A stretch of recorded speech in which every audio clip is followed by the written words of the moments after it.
I started cutting myself when I was 16. It was like releasing a valve that let out some of the steam. It brought me back from my fits of anger, and it would stave off the explosion that was looming in the distance. Not to mention that the physical pain was a strong distraction from the emotional pain that I was feeling. I would use razor blades or sharp kitchen knives, and I would slice up my arms or my shoulders or my hands. In my 20s, I finally joined some worthwhile bands that had serious potential to go big and get record deals. And performing on stages in front of crowds was extremely therapeutic. It was release. It was the valve that I needed to let out a lot of the steam that got built up in my everyday life. But it wasn't enough of a release. Performing felt great, and performing in front of a crowd that was digging what I was doing felt even better.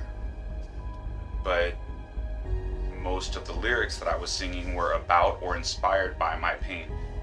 And so they hit home, and they hit hard. And it made me feel like I needed to release more of the steam and release more of the pressure so that I didn't explode or implode. And so I started hitting myself when I performed. And when that quit being enough, I started bringing razor blades on stage to cut myself with. Or I would bring things on stage with me that I could smash and pummel when those things were broken. I would use the broken pieces to cut myself and damage myself. For most shows that I played, I would have to get the next day off of work so that my body could recuperate from the damage done. And after I got married and I quit the band, I still had all this anger, but now with no way to release it. So at that point, in my drug-addled brain, when I was upset, or I was hurt, or I was frustrated, damaging myself was the only logical option. I would smash my hand with a hammer until it was swollen and purple. I would cut myself. I would stab myself in the arms or the legs. In moments of extreme frustration, I would punch myself in the ribs. And I had to stop doing that when I eventually broke my own ribs on both sides. Or I would punch myself in the face, and I'd often end up looking like Quasimodo there afterwards. In those moments, in some weird, twisted way, I felt like I was accomplishing something. I felt like I was fixing something. But that feeling always evaporated fast when I had to explain my damaged appearance to people. I had to lie or be clever. You know, when I was asked about the cuts on my hands, I would have to say something like, "Oh, I got a new kitten and he hasn't learned how to play nice yet." Or, if somebody asked me about the softball-sized lump on the side of my face and the accompanying black eye, I would say things like, "Oh, you should see the other guy." And I thought that was clever because I was the other guy. When I had to explain to my boss at the foundry where I worked that I couldn't do any heavy lifting for a couple of weeks because my ribs were broken, I didn't even bother lying to him. I just told him that in a fit of anger I had smashed my own ribs because I felt like hitting myself was better than hitting somebody else. But no matter how embarrassing or devastating any of that was, the worst part was always having to see the looks on my kids' faces when they saw what I had done to myself, and then having to lie to them about how it happened.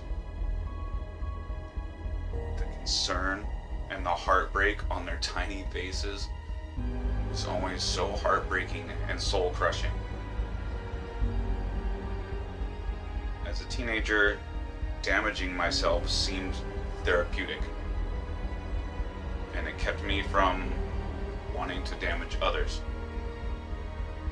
But as I got older, there were just too many negative consequences, and I learned that I had to just learn how to deal with what I was feeling. It's been several years since I really fucked myself up, but about 2.5 years ago, I was dating somebody who started treating me like shit, and it hurt to let them go, but I had to let them go. And so in attempts to deal with that pain, I put a couple cuts in my shoulder blade, and I thought that would help, but it didn't. Nothing felt different, except I felt like I had cheated. It didn't change anything. And so I knew what I had to do. I had to just face the pain until it went away. And eventually, it did. Back in February, someone that I cared for deeply walked away from me.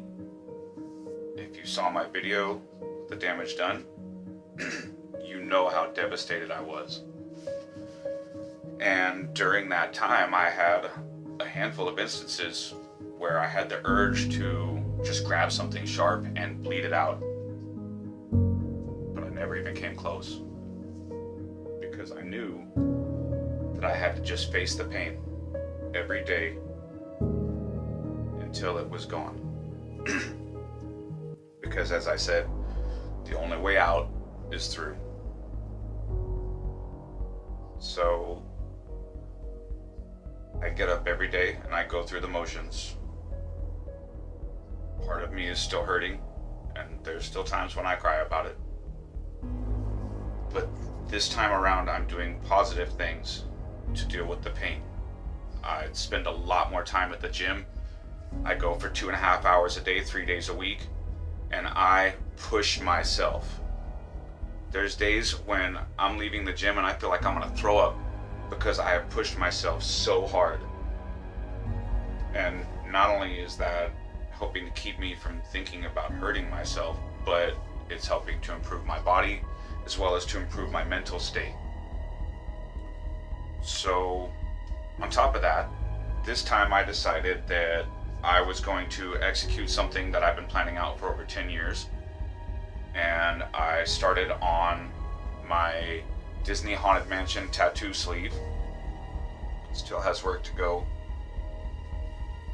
but I'm started. I understand that these options may not be options for everybody, or they may not work for everybody else. So here are some other options for you to help you face your pain. The first option is to go for a drive by yourself and sing some sad or angry songs as loud as you can. Don't worry about sounding good. Don't worry about looking good. Don't worry about what other people in the other cars are thinking or what they think when they see you. Just feel it. If you don't feel like singing, go for that long drive and just scream. Scream it out until your voice gives out and there are no more tears to cry. I promise afterwards you'll feel at least a little bit better. Okay. Another option is to go to the 99-cent store and buy a bunch of just breakable stuff. Take it somewhere where nobody else is at and just smash it all. Break it. You know, outside of losing the couple bucks you spent on it, as long as there's nobody else around and as long as you clean up your own mess afterwards, then there's really no negative consequences for that. And again, it will make you feel better. The next thing is grab a notebook and a pen and write down every single angry thought you have. Write down every angry word that you can think of. It sounds kind of silly, but you'll be surprised exactly how much better you feel afterwards. That really does help. The best advice I can give you, though, is to write down everything that's hurting you at this moment, everything that you're going through. And then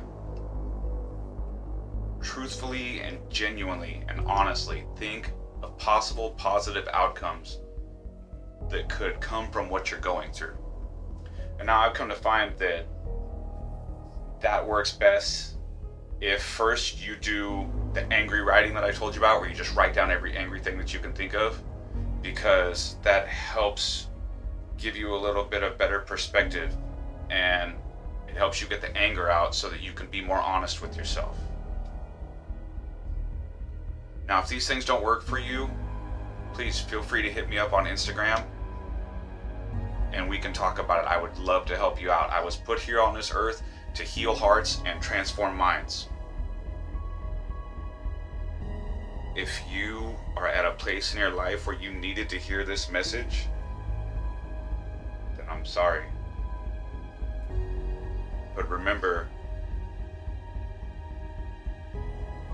there's always a better solution to your pain than to hurt yourself or to hurt others. Whatever you're going through, whatever's hurting you, on the other side of that pain, there is greatness. It's just a matter of getting through it. So let's get through it together. Alive, awake, unafraid.